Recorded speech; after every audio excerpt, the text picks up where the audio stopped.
Boa noite aos nossos amigos do Ser Luz. Para aqueles que não me conhecem, meu nome é Cintia e hoje nós temos aqui o tema do Evangelho segundo o Espiritismo do capítulo 5, que é o item 11, que fala sobre o esquecimento do passado. E para iniciarmos aqui o nosso bate-papo, nós vamos lembrar uma historinha rápida do Espírito Valério, contado no livro Bem-aventurados os Simples, de psicografia do Valdo Vieira. O que essa história nos diz? Nos conta a história de um filho único de um casal. Ele foi criado com muito amor, mas com férrea disciplina, e muito criança ainda ele já se queixava da falta de liberdade. Ele crescia dessa forma, revoltado, embora o carinho no lar fosse uma constante, muito amor, muita compreensão, mas muita disciplina. E aí, quando ele completou 18 anos, ele fugiu de casa, esquecendo de todas as suas obrigações afetivas. Ele se declarava muito tolhido nas suas vontades, nos seus impulsos e iniciativas, e estava cansado daquela vida muito cercado de muita proteção, sem liberdade. E ele pensava: eu vou viver a minha vida dessa forma. E assim ele fez.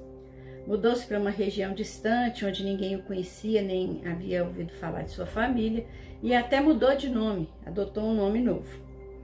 Os anos correram, ele prosperou, adquiriu maiores experiências, ganhou abastança, casou-se, mas ainda no fundo do seu coração ele continuava alimentando aquela velha amargura, aquele ressentimento contra os pais, que ele não conseguia perdoar, porque achava que fora criado assim num regime de falta de liberdade.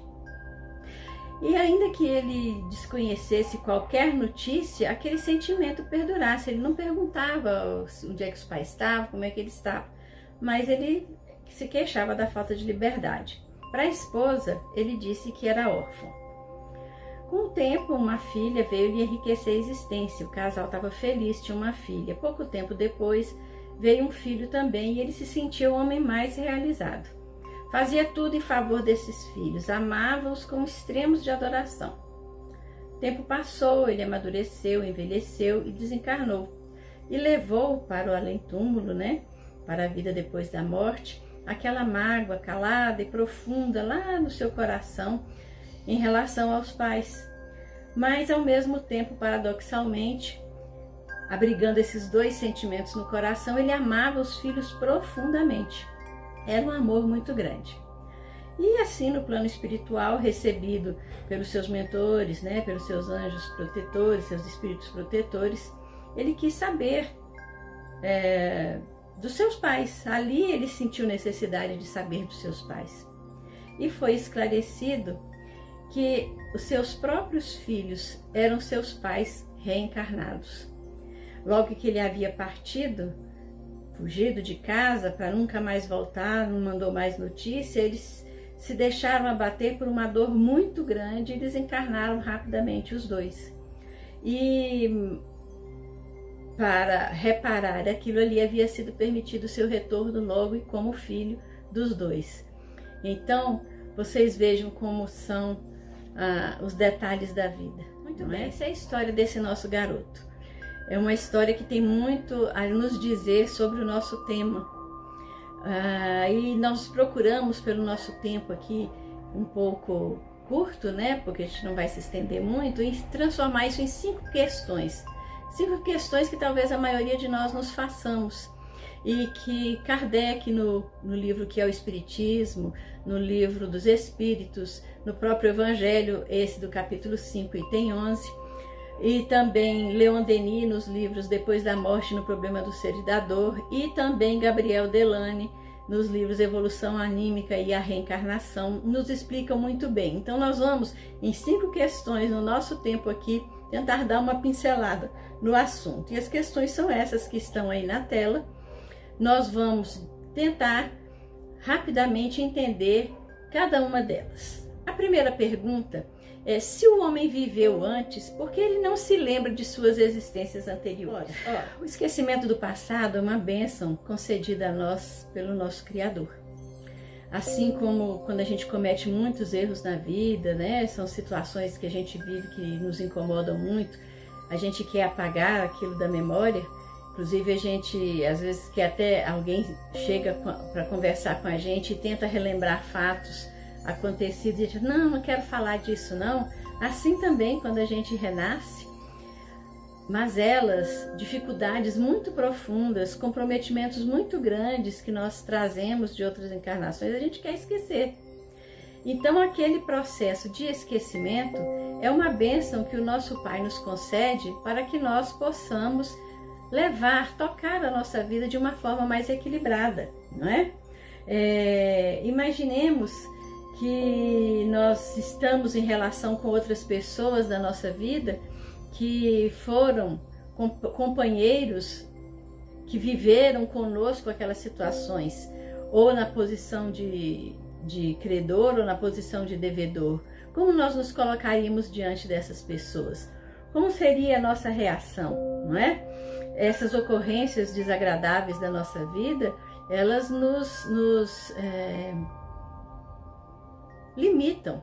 Elas limitam as nossas ações, porque podem ou nos constranger ou nos colocar numa posição de cobradores, às vezes, como o cobrador da parábola, o cobrador incompassivo, de não conseguirmos perdoar aquilo que nós precisamos perdoar nos nossos semelhantes, de relevar determinadas mágoas e ressentimentos, assim como desse nosso irmão da história. A outra questão que se nos coloca aqui para entendimento é: se não se lembra das existências passadas, como pode aproveitar a experiência adquirida nelas? Ora, pelos mesmos motivos que nós falamos anteriormente na questão 1. As nossas experiências passadas, as nossas experiências vividas anteriormente, podem nos colocar numa situação de muito constrangimento, podem nos trazer dificuldades de relacionamento com as pessoas, ou nos trazer uma euforia muito grande pela condição de nos estarmos em relação aos outros em posição melhor, jamais caminhado mais, aprendido mais, e aí talvez sobrelevar-se dentro de nós aquele sentimento, né, de orgulho por termos alcançado alguma coisa, e nos colocaria numa posição que daria desvantagem ao nosso próximo, ou nos colocar numa posição de constrangimento, onde nós reviveríamos aquela culpa, aquele remorso, aquela dificuldade toda, e ficaríamos à mercê da nossa fraqueza ou da nossa força. Dependeria muito do ritmo ou do destino, da direção que nós dessemos às nossas energias renovadoras.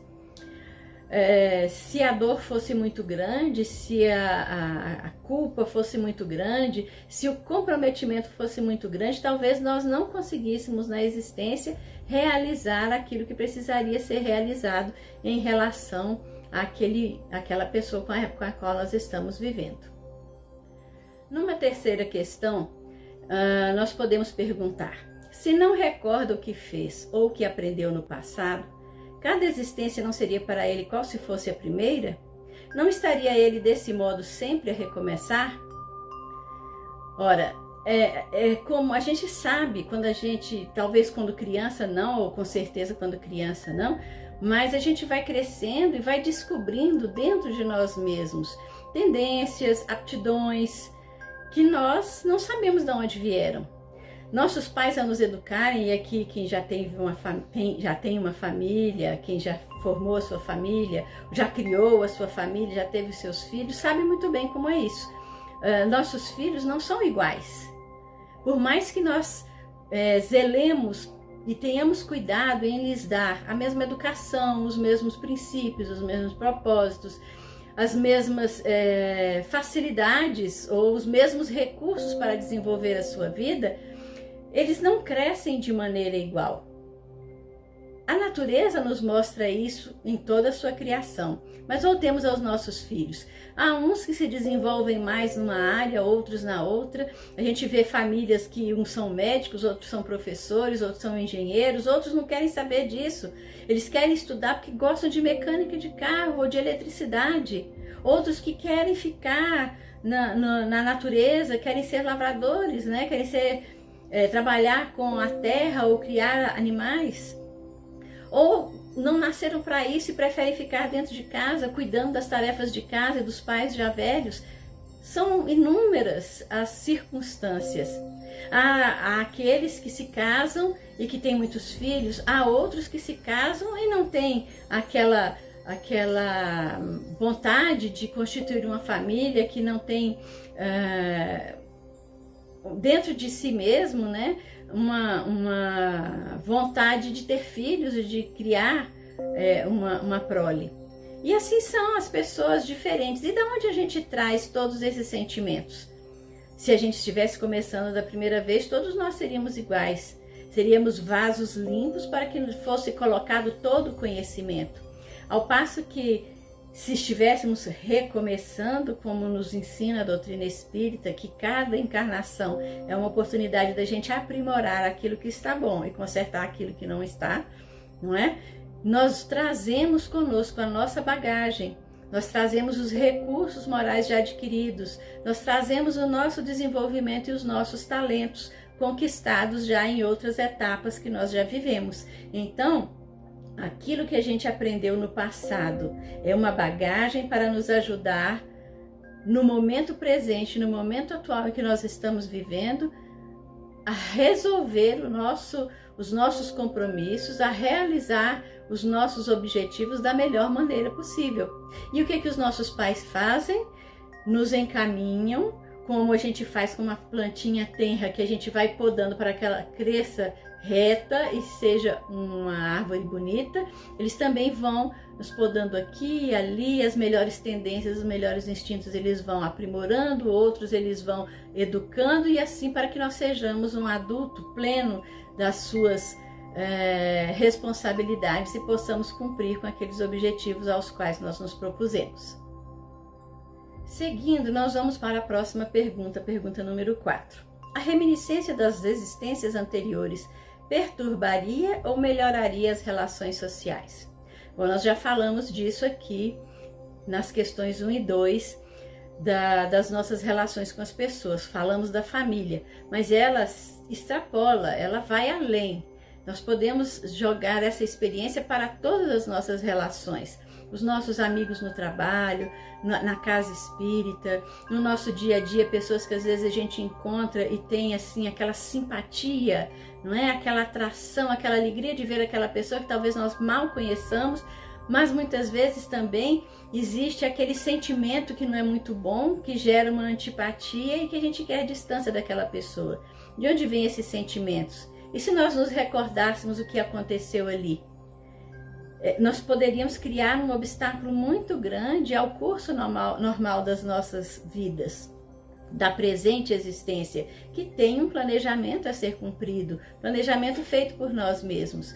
Poderíamos, naquela pessoa que nós achamos uma pessoa maravilhosa, que gostaríamos que estivesse na nossa vida, podemos não querer mais sair do lado daquela pessoa. E aqueles outros compromissos que nós trazemos para a nossa vida, nós vamos acabar comprometendo, porque aquela força de atração e a lembrança que nos explica porque existe aquela força de atração vai querer fazer com que nós permaneçamos ali.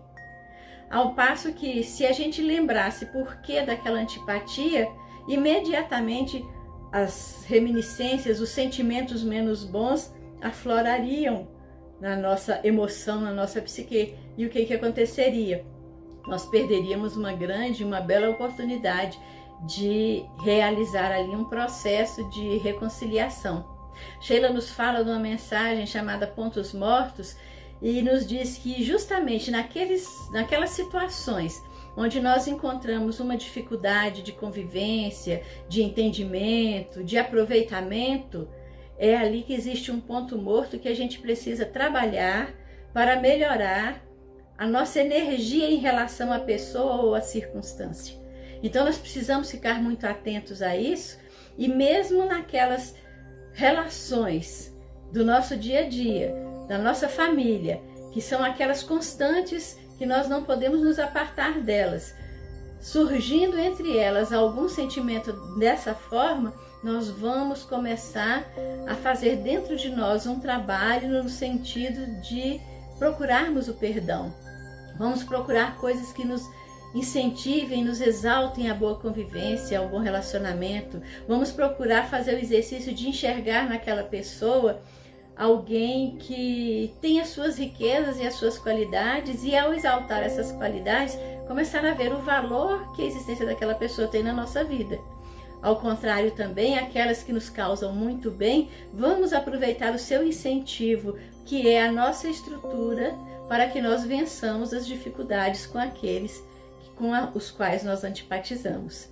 Então essas reminiscências, se fossem trazidas à tona na nossa mente de hoje, na atualidade, não nos trariam o benefício do merecimento pelos esforços que nós vamos fazer para bem viver e para modificar aquelas atitudes para melhor. Mais uma vez a gente vê aqui a sabedoria e a misericórdia divina que nos proporciona sempre oportunidades de melhorar aquilo que não está bom. Vamos voltar na historinha que a gente leu no começo. Com o esquecimento do passado, aqueles pais não alimentaram a mágoa de terem ficado sem o filho que os abandonou. Voltaram como filhos esquecidos daquela mágoa e tanto foram amados como permitiram que brotasse dentro de seus corações aquele amor antigo que existiu quando eles estavam na condição de pai. Também aquele filho, sem saber o que estava acontecendo e também esquecido, daquelas relações, deixou que o amor transbordasse de seu coração para apagar a amargura com a qual ele vivia. Mas se só as observações de ordem moral não nos servem para a explicação, nós podemos recorrer então a Gabriel Delany e a Leon Denis em seus livros A Evolução Anímica e Reencarnação de Gabriel Delany e O Problema do Ser, do Destino e da Dor e Depois da Morte de Leon Denis, e partir para a última questão, que diz que existem razões de ordem científica para que o espírito, ao reencarnar, se esqueça o seu passado. A gente sabe que ao tomar um novo corpo, numa nova existência, nós sofremos um processo de miniaturização do perispírito. Nós vamos entrando no estado de perturbação, vamos diminuindo para nos adequarmos à energia daquele novo corpo que está se formando ali.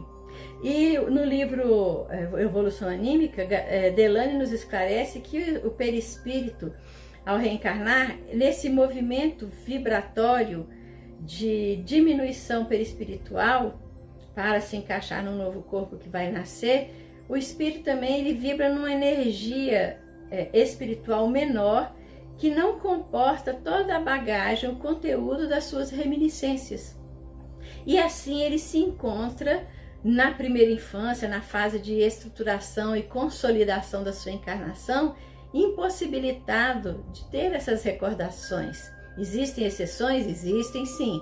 E a gente às vezes vê pessoas, crianças ainda, na fase infantil ainda, que se recordam de situações, enxergam nas outras pessoas, não a personalidade que está vivendo naquela vida atual, mas pessoas com as quais conviveram anteriormente. Mas isso são casos raros, que são estudados pela ciência. O normal, o habitual, é que eles se encontrem impossibilitados justamente por causa daquela contração perispiritual que diminui aquela vibração espiritual e não comporta aquela bagagem de conhecimento. Também Leon Denis nos explica isso no livro Depois da Morte. E aí, mais uma vez, a gente vê a misericórdia divina mostrando que não só pelo fator moral, mas também para que aquela condição se estabeleça, existe também uma explicação científica para isso. Então, concluindo o nosso raciocínio acerca desse tema, nós podemos dizer que nosso passado, na realidade, não desapareceu. Ele prossegue conosco em nossas tendências, preferências e aptidões. E o que nós temos que fazer então? Nós temos que compreender que o esquecimento de nomes e ocorrências é uma concessão, uma bênção, procurando hoje agir de tal forma que no futuro, quando nós nos lembrarmos dessas situações possamos nos recordar das nossas ações da atualidade com satisfação e tranquilidade. Nós temos o conhecimento das leis de ação e reação, nós temos o conhecimento da reencarnação e sabemos por que esquecemos o passado. Então vamos fazer o nosso melhor hoje, sem necessidade de ficarmos perscrutando o passado, procurando os porquês de determinadas coisas, quando dentro do nosso pequeno conhecimento nós já podemos inferir alguma interpretação acerca daquela situação. Então, fazendo o nosso melhor possível, vamos adquirir, além do merecimento também, a satisfação pessoal de, no futuro, ao recordarmos o que fizemos hoje, recordar com alegria, com satisfação, porque conseguimos vencer o homem velho e nos transformar no homem novo. E ainda podemos dizer que recordar o passado numa existência é só para espíritos já muito desenvolvidos, onde o perdão já se instalou, a capacidade de perdoar já se instalou de tal forma em que ele pode ver e rever o que fez e não mais vai sentir culpa ou remorso, porque essa capacidade de perdoar começa primeiro com ele mesmo, com a própria criatura. Então ele vai poder ver a situação sem sofrer, mas grato pela providência divina. Então o que nós precisamos exercer na nossa caminhada? A capacidade de perdoar, de entender e nos fortalecer para vivermos com as pessoas que estão conosco da melhor maneira possível, gratas a Deus pela oportunidade que nos é concedida naquela existência. Porque nós não somos perfeitos, nós não temos só qualidades, nós também carregamos os nossos defeitos e esperamos que o outro nos aceite como nós somos. Então voltamos ao primeiro mandamento da lei de Deus: amar ao próximo como a nós mesmos, não é? Fazer ao próximo aquilo que nós gostaríamos que o nosso próximo nos fizesse. Que Deus nos abençoe e fortaleça hoje e sempre, que assim seja.